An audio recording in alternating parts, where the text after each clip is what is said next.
നമസ്കാരം. ഇറാനുമായുള്ള വെടിനിർത്തൽ പ്രഖ്യാപനത്തിന് പിന്നാലെ ഇസ്രയേലിനുള്ളിൽ രാഷ്ട്രീയ പോരാട്ടം മുറുകുകയാണ്. രണ്ടാഴ്ചത്തെ താൽക്കാലിക വെടിനിർത്തൽ കരാർ ആശ്വാസമാകുമ്പോഴും ചർച്ചകളുടെ മേശയിൽ ഇസ്രായേലിന് അർഹമായ സ്ഥാനം ലഭിച്ചില്ല എന്ന് ആരോപിച്ച് പ്രതിപക്ഷം രംഗത്തെത്തിയിരിക്കുകയാണ്. അതായത് പ്രധാനമന്ത്രി ബെഞ്ചമിൻ നെതന്യാഹുവിന്റെ വലിയ നയതന്ത്ര പരാജയമാണ് ഇതെന്നും ഇത് ദേശീയ അപമാനമാണ് എന്നാണ് പ്രതിപക്ഷ നേതാവ് എയർ ലാപിഡ് തുറന്നടിച്ചത്. വെടിനിർത്തലിനേക്കാൾ വലിയ ഒരു രാഷ്ട്രീയ ചുഴലിക്കാണ് ഇതോടെ ഇസ്രയേൽ സാക്ഷ്യം വഹിക്കുന്നത്.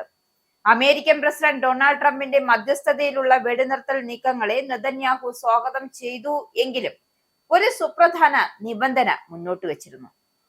ഇറാനെതിരായ ആക്രമണങ്ങൾ നിർത്തിവെച്ചാലും ലെബനാൽ സൈനിക നടപടി തുടരുമെന്നാണ് നെതന്യാഹുവിന്റെ പ്രഖ്യാപനം. അതായത് അമേരിക്കയ്ക്ക് വഴങ്ങാം, എന്നാൽ ഇസ്രയേലിന് വഴങ്ങാൻ താല്പര്യമില്ല എന്ന് അർത്ഥം. വരാനിരിക്കുന്ന ചർച്ചകൾ ഇസ്രായേലിന്റെ സുരക്ഷാ താല്പര്യങ്ങൾ സംരക്ഷിക്കപ്പെടണമെന്നും അദ്ദേഹം വിശ്വാസം പ്രകടിപ്പിക്കുന്നു. അതായത് തങ്ങൾക്ക് ഒരു വിശ്വാസമുണ്ട്. എന്താണ്? ഈ വരാനിരിക്കുന്ന ചർച്ചകൾ ഇസ്രായേലിന്റെ സുരക്ഷാ താല്പര്യങ്ങൾ സംരക്ഷിക്കപ്പെടണം എന്നതാണ് ഇവരുടെ നയം. എന്തായാലും അതേസമയം പാകിസ്ഥാൻ പ്രധാനമന്ത്രി ഷഹബാസ് ഷെരീഫ് മേഖലയിൽ സമഗ്ര വെടിനിർത്തൽ പ്രഖ്യാപിച്ചതിന് പിന്നാലെയായിരുന്നു ലെബനാൻ വിഷയത്തിൽ ഇസ്രയേൽ വിരുദ്ധ നിലപാട് സ്വീകരിച്ചത്. ഇറാൻ മുന്നോട്ട് വെച്ച 10 നിർദ്ദേശങ്ങളുടെ അടിസ്ഥാനത്തിലായിരുന്നു നിലവിലെ വെടിനിർത്തൽ പ്രാബല്യത്തിൽ വന്നത്.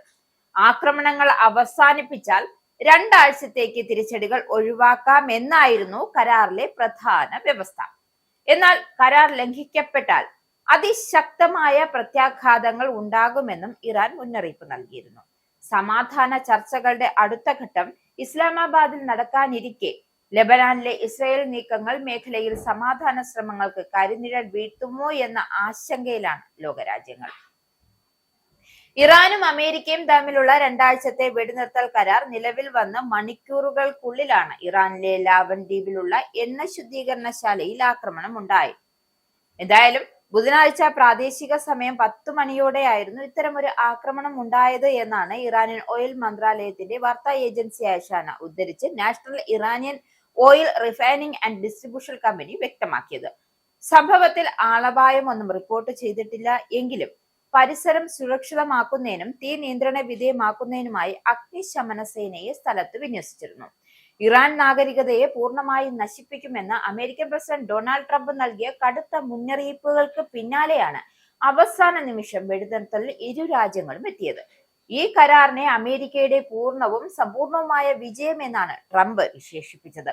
കരാർ അനുസരിച്ച് 2 ആഴ്ചത്തേക്ക് അമേരിക്ക ആക്രമണങ്ങൾ നിർത്തിവെക്കുമെന്നും ഇതിനു പകരമായി ആഗോള എണ്ണ വിതരണത്തിൽ നിർണായകമായ ഹോർമൂസ് കടലിടുക്ക് സുരക്ഷിതമായി തുറന്നു നൽകാൻ ഇറാൻ സമ്മതിച്ചതുമായും ട്രംപ് വ്യക്തമാക്കുന്നുണ്ട്.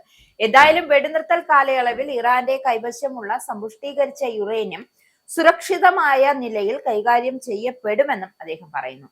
ഏതായാലും ആണവായുധം നിർമ്മിക്കാനായി ഇറാൻ യുറേനിയം സമ്പുഷ്ടീകരിക്കുന്നു എന്ന് ആരോപിച്ചാണ് ട്രംപ് സൈനിക നീക്കങ്ങൾ ആരംഭിച്ചിരുന്നു എങ്കിലും ഈ അവകാശവാദം ഐക്യരാഷ്ട്രസഭയുടെ ആണവ നിരീക്ഷണ ഏജൻസികൾ ഇതുവരെയും അംഗീകരിച്ചിട്ടില്ല. ഇറാൻ ഈ ആരോപണങ്ങൾ ശക്തമായി നിഷേധിക്കുകയും ചെയ്തിട്ടുണ്ട്. മുമ്പ് മുന്നോട്ട് വെച്ച സമാധാന പദ്ധതികൾ യുറേനിയം സമ്പുഷ്ടീകരണം നിലനിർത്തുകയും മിസൈൽ പ്രോഗ്രാമുകൾ നിയന്ത്രണം ഏർപ്പെടുത്തുക, സായുധ സംഘങ്ങളെ പിന്തുണയ്ക്കുന്നത് അവസാനിപ്പിക്കുക തുടങ്ങിയ കർശന നിബന്ധനകളാണ് അമേരിക്ക മുന്നോട്ട് വെച്ചിരുന്നത്. എന്തായാലും പുതിയ വെടിനിർത്തൽ കരാറിൽ ഇവ വ്യക്തമാക്കപ്പെടുന്നില്ല.